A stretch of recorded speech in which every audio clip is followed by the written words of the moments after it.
The response has been very satisfying, very good response. They were obviously well briefed already, and therefore everything that we were saying was actually taking that point further. On terrorism, there is unqualified support for India. They themselves repeatedly told us what they've communicated at the highest level, at the Prime Minister's level, to the Indian Prime Minister, and from the Foreign Minister's level to the Indian Foreign Minister. The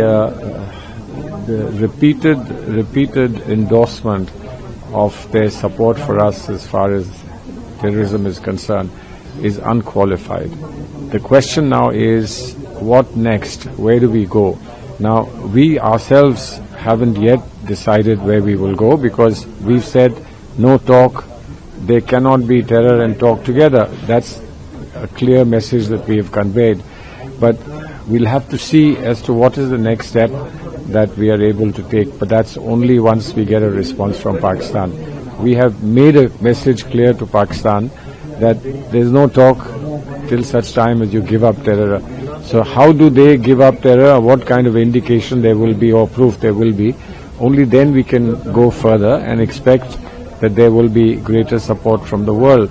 Now, in countries that we are visiting now, today we only want to be sure that they are fully sensitized to our concern and that they are willing to support what is reasonable and what is viable in times to come.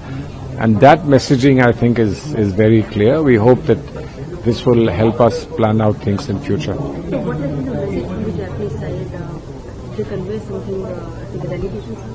Yes, the message is that we take the point, we support you, we empathize with you.